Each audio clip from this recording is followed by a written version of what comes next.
Hello po, kamusta po kayo? Sana po nasa maayos po kayong kalagayan. At mag-ingat-ingat po kayo mga kabayan, lalo-lalo po sa malawakang pagbaha na nararanasan po natin, lalo po sa Luzon. Ingat-ingat po kayo. At magsama-sama na po tayo magkomentuhan dito po sa Tambayang Makabayan. Mag-umpisa na po tayo. Pinuntahan na po ni Vince Dizon ng DPWH Secretary ang kanya pong programa o proyekto sa EDSA, yung sinatawag na EDSA Rehab na ginastusan po ng bilyon-bilyon. Pero wala pa pong isang taon ay sira na po, nababakbak na po mga kababayan. Panoorin po natin at komentuhan po natin. At mukhang minumura po niya. Napapamura po yata sa sarili niya. Sarili na po yata niya, minumura niya.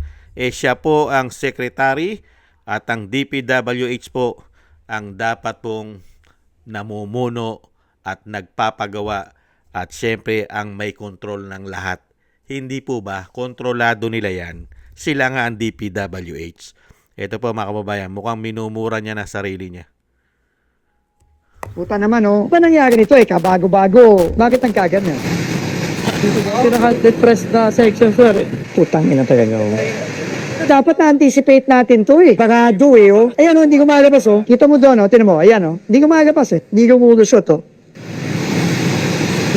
So, ang nangyayari, since lowest point to ng phase 1, lahat ng tubig, kita mo naman, oh, ayun, oh, lahat ng tubig na bumababa dito, naiiwan. Wala kasi tayong drainage dito eh. Ideally sana, may drainage ka dito sa gitna para nagde-drain siya dito. Pero wala eh. Dahil sa mga barrier ng busway, hindi nakakalabas yung tubig. Nagalit na nga ako sa mga to eh. Bakit hindi naman nang na-anticipate yun eh. Iniisip nila, magde-drain naman yung tubig doon sa mga butas na yan. Eh, hindi nangyari. Early this morning, maglalagay na ng gaps dyan para lumabas yung tubig. Tapos, pag inayos natin to, kailangan i-stroke natin ng paganon. Pagka medyo gumanda na yung panahon, ayusin na to ng permanente. Fix it, no cost to government, the contractor has to fix that. And then we have to just make sure that the water does not stay. Puta naman, oh. Ba nangyari nito eh, kabago-bago. Bakit ang kaganyan? Excuse me po, mukhang sino kaya minumura niya mga kababayan? Ikaw ang DPWH Secretary? Nakalusot sa iyo ang ganyang mga proyekto? Puro sablay? Sino sisisihin dyan? Ano silbi mo dyan bilang sekretary? Tapos ngayon napapamura ka dahil nga po minumura ka na rin ng taong bayan. Bilyon-bilyon po ang nagasta dyan. Ito pa po mga kababayan. Ibalik tanaw po natin yung mga kapalpakan po dyan na bilyon ang ginastos. Mag-alas 5. So, December 24, 11 p.m. to January 5, 4 a.m., 24/7 tayong magtatrabaho sa EDSA during the Christmas holiday and New Year holiday. A few moments later. Wala pang isang taon mula nang ayusin pero tad-tad agad ng lubak ang ilang bahagi ng EDSA. Ang mga bagong aspalto kasi nabakbak dahil sa ulan. Nakatutok si Oscar Oida live. Oscar. Yes, Vicky, wala masyadong pagbaha sa Metro Manila ngayong araw. Pero ang mga naging pag-ulan nitong managdaang araw, nag-iwan ng ilang bakbak na kalsada sa EDSA. Matapos humupa ang mga pag-ulan sa Metro Manila ngayong linggo, ito ang bumungad sa mga motoristang dumaraan sa EDSA. Natadtad na naman ng lubak ang pangunahing lansangan ng Kamaynilaan. Sa bahagi ng EDSA Kalayaan southbound, kita ang malalalim na uka na puno pa ng tubig. Gayon din sa may busway sa may parting Estrella. Abala at posibleng peligroso sa mga motorista ang mga yan, lalo't mahigit 400,000 sasakyan ang dumaraan sa EDSA kada araw. Inabutan namin kanina ang mga taga Department of Public Works and Highways na isa-isang tinatapalan ang mga lubak.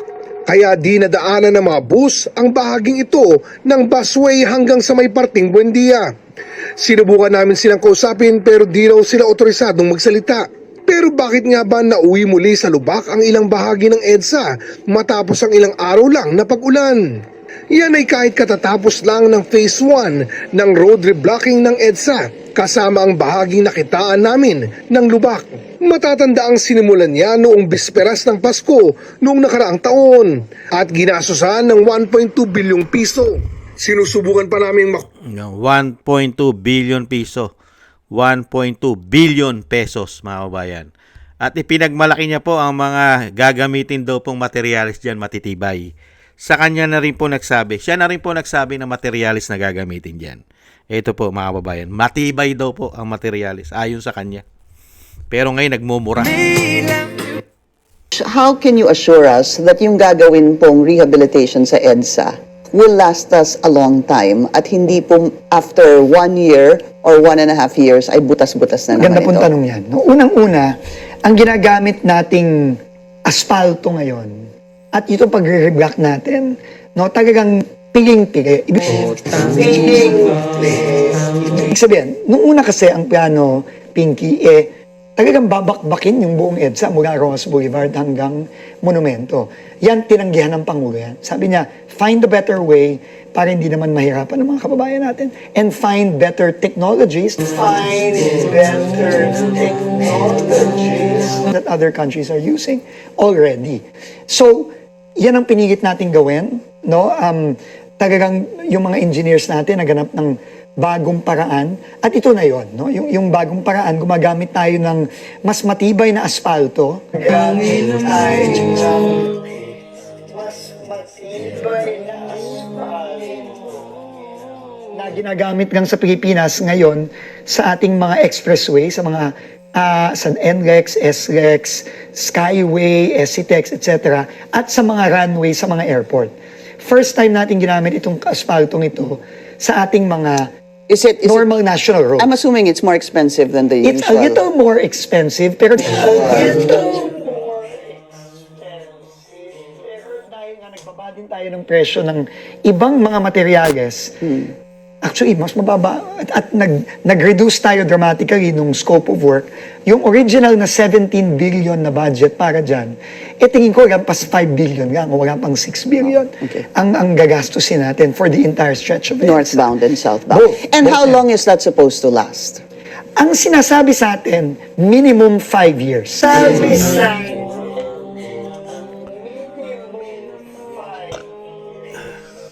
Months later.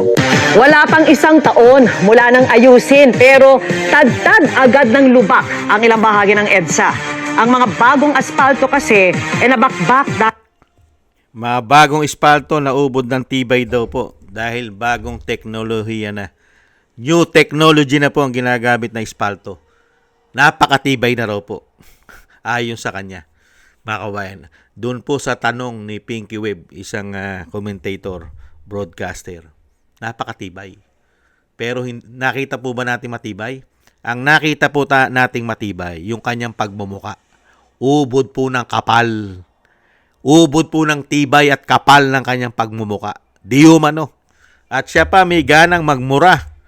Minumura niya po, mga kabayan, bakit daw po nagkaganon yung proyekto. Wala pa isang taon, nababakbak na. Ikaw nga may sabi naubod ng tibay yung gagamiting espalto.